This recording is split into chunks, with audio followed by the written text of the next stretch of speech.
I'm Darren McDonald. Sudbury.com has invited candidates in the provincial election running in Sudbury and Nickel Belt to join us for a 15-minute talk about their party's platform. Today we're joined by incumbent Liberal MPP Glenn Thibeault. Welcome, Glenn. Thanks, Darren. Happy to be here. Thanks for joining us. I want to start, if I can, by getting your outlook on the state of this election campaign so far with less than 2 weeks ago. We just had a Conservative candidate in here who said that the NDP is rising in the polls because the media has decided that's who we want to win. And I'm wondering, the Liberals are also struggling in the polls. What's your assessment of what's going on? Well, I don't think it's the media.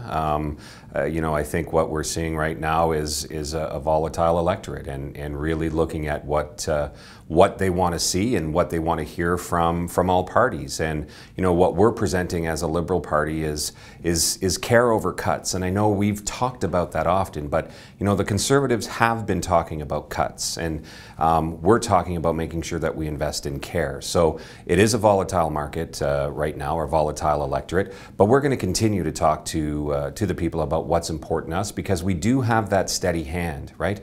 We're not talking about cuts, we're talking about care. We're not bringing forward a platform that is uncosted, that has major mistakes in it, that we can bring this forward to the people and ensure that we're caring for our society in general. Ford has struggled, but the NDP has benefited. Do you have a sense of why that is? Well, I think people are really starting to see Ford for who he is and what he's talking about. They've got an uncosted plan. They've got blanket policies over everything, which don't talk about how they're really going to help people. It's bumper sticker slogans, and again, not able to really put a cost on everything. So that's concerning for people. And then on the other hand, I was once upon a time the part of the NDP. We all know that here in Sudbury. And it's when you're opposition, you can just stand up and say anything and not be held accountable for that. And now what you're seeing is they've been standing up and saying many things that we've been saying, but we've costed them and we've planned them. Like OHIP Plus, for example. We started on pharmacare saying we can do it for 25 and under. The full 4,400 medications that are part of our, the pharmacare system right now. We started with 25 and under. We're now moving it to 65 and over as part of our plan. So the NDP said, yeah, we're going to do it, but we're going to do it for everyone. But they're only including 125 medicines. So there's a lot of diseases and a lot of medicines that won't be covered. So, we're making sure that we can be good stewards and good managers of our plan and of the economy. The NDP, on the other hand, I encourage everyone to take a look at really what they're talking about. When you became Energy Minister, one of the first things you did was you brought in the Fair Hydro plan. It reduced rates by 25%, more in some rural areas. Yes. It was generally well received, I thought. And then along came the Auditor General, who took a pretty hard look at it and had some tough things to say about it. Among the things she said was that about $4 billion in costs were being hidden in the OPG trust. Accounting disputes, that sort of thing. But my question is, after going to those lengths to at least make it appear that you're balancing the budget, why did your party come up with $20.3 billion in spending promises? Deficit forecast at 6.5, 6.7, at least until 2021. So why go all of those costly accounting maneuvers only to abandon the idea of a balanced budget? So we made it sure that we had a surplus this year. That was part of what our party talked about in the 2014 election, is bringing everything back to balance. And we did that. We have a surplus this year. And yes, the Auditor General had, the accounting dispute with us over the Fair Hydro plan and the pension piece. But going back into deficit is something that we did as a party, and we made that choice because we recognize that we need to invest in families. We need to invest in seniors. We need to invest in that care over cuts, plan that we have in place, because we know that we have a very large aging population that's going to come, and grow bigger and bigger, and we need to be able to address long-term care homes, right? We need 30,000 more spaces. That is something that we're making sure is going to, be in place over the next 10 years, with 5,000, coming in the next couple of years. So we have all of these costs that we know that we're going to need to actually bring forward to make sure that we can help those seniors, help families. And our economy is doing extremely well.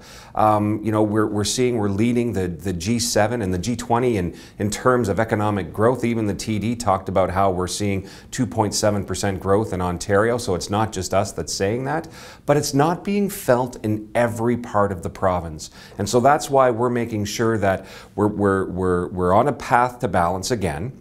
So yes, we're going back into deficit, but what's different than us, than the NDP, is we have a plan to get back to balance. They don't. Once again, they're talking about, going into all of the spending, which what we're looking at doing, but we've got a path to balance. They don't.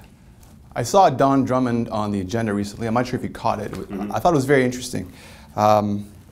He agreed by most metrics, Ontario's economy is doing well. Revenue growth is strong. I think the latest unemployment figure is 5.5%. Yes.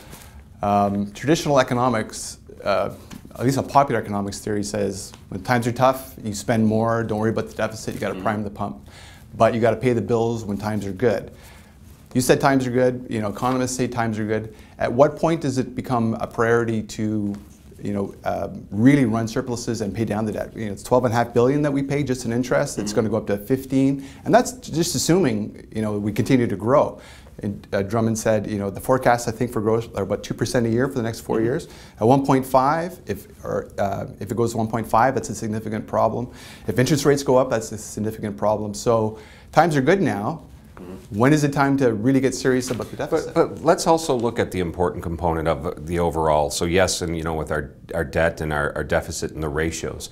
So when it comes to our debt and our GDP, we're still at below 1%. So we're still able to do everything that we're talking about in terms of care over cuts, and then still at the same time pay down this deficit, come back to a path to balance, and making sure that when we can get there, we can start continuing to look at the debt. So there is opportunity for us to do both, and that's when you have a well-managed plan with experience. We've got a very experienced team that can actually continue to move this and recognize that here's how we were in deficit and debt before and how we can get back to that balance piece. The 2014 campaign, as you mentioned, said 2018 balance. You didn't say just for 1 year and then we're going to go spend a whole bunch of money. My concern, I think a lot of people are concerned that the economy isn't always going to be doing this well, regardless of what you do. Trump might do something, who knows? There might be a downturn. At which point, we're significantly in a bind where, as much as we want to offer pharmacare and build long-term care homes, we might not be in the fiscal position to do it. So I guess my question is it responsible to keep spending so much money when times are good, when we're not really ready for a catastrophe or an economic downturn? Well, we are preparing for if there ever and when that next economic downturn is. It's not an if, we always know it's going to be a when. But making sure that our seniors are actually looked after right now is important. If we're in an economic downturn and we haven't started yet to build the infrastructure to house the seniors that we know are coming, then we're in a bigger jam than we would be if we didn't start now. So, excuse me, healthcare, long-term care, those are the important components for us to start investing in now because times are good. So let's build those so that we ensure when times are tough that we have places and the structures in place to support those people. The cynical view would be that in 2014 you made a lot of infrastructure and other social program spending and still sort of dangled that balanced budget. When the government realized that the balanced budget itself wasn't going to be enough, you decided you had to find some popular programs to spend money on and hope that you can revive your fortunes there. How do you respond to that? There's a narrative there that, look at the minimum wage, for example. You had plans to raise it, but you raised it a lot more quickly. It appeared because that was a popular policy, yet some small businesses are suffering. So isn't it cynical just to keep spending money at programs that you think are popular to try and get reelected? Infrastructure investment isn't popular. No one thinks that sewers and building roads is a popular thing, right? So we're spending... Maley Drive is very popular. But Maley Drive is popular for Sudbury, but overall, province-wide, we're talking about $190 billion that we're spending on infrastructure over 13 years. You know, it's not the sexy thing to talk about infrastructure, but those are the things that we're investing in. You know, the minimum wage component, as I said earlier, it's great. We've got many parts of our province that are doing extremely well, but not in every part of our province. So we need to ensure that we float all boats to help. But we also, talked about how we can support the small businesses that did have to take a lot of the brunt of that minimum wage increase. We lowered their corporate tax rate, the small business corporate tax rate, from 4.5 to 3.5%. We eliminated the capital tax. We incentivized hiring young people by giving you $1,000 to hire a young person and then $1,000 after the 6 months. So there were programs in place to actually help offset both. So, sometimes doing the right thing is the hard thing, and that's something, we struggled with. But you know what? We did these because they were the right things to do for the people of Ontario. It did seem pretty sudden that you went from, we're going to balance the budget to, oh, here's a whole bunch of new spending before an election.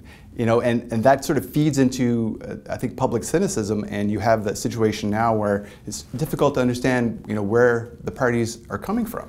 Well, and the interesting thing about being in politics is if we didn't do anything, then people would say, well, you've done nothing. Right before an election, you had the opportunity. So, it's trying to find that balance, and being in government, you have to walk that line. And I recognized that there were many people that were concerned with, how come you're bringing so much to the community now, Glenn? I'm like, I won't make any apologies for delivering for my community.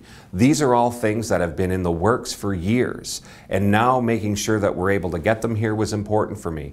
The infrastructure that we're able to build here in Sudbury, our healthcare system is always in need. We've got a larger aging population, so making the announcement for hospice care, for acquired brain injury, another home there, to expanding some of our long-term care homes. Those are investments that are needed in our community, that are needed across the province, and those are why government needs to act. Government is there to ensure that we can come together and do the things that we wouldn't be able to do on our own. So, having a government that's an activist government that does those type of things is something that it was always enticing to me, and it's something I was very proud to be, part of, and looking forward to continue to be part of. Okay, finally, I covered the by-election scandal literally from the beginning to the end. And looking back, when you compare it to some of the problems that the Tories are having right now, even some of the NDP issues that they're having right now, the Sudbury by-election seems pretty tame. But I mean, it came at a very high personal cost to you and to other people. It was pretty traumatic. What I wonder is it time for real reform of the election process, the candidate election process? Should maybe Elections Ontario take it over? Or I ask that just because it seems to feed into the cynicism. People hear these stories about how candidates are picked, and it feeds into a narrative. Do you think maybe that it's time to reform that process?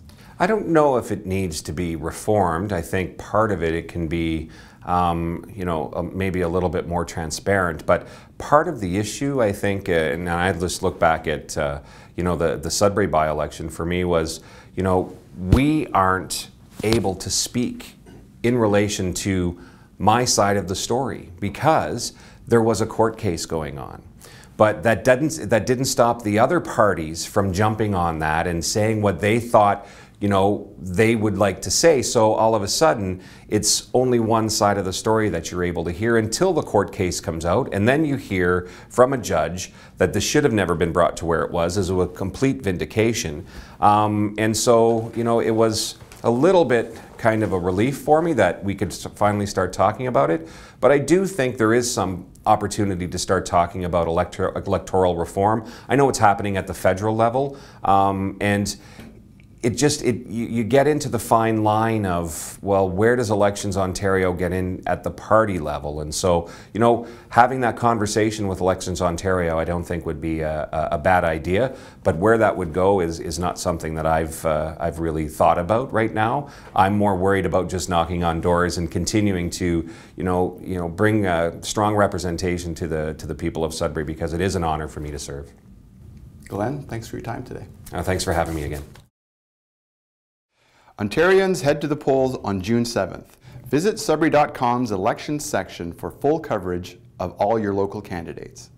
Find out who will be elected MPP for Sudbury and Nickel Belt, as well as who will be the next Premier of Ontario by tuning into our live coverage on election night at Sudbury.com.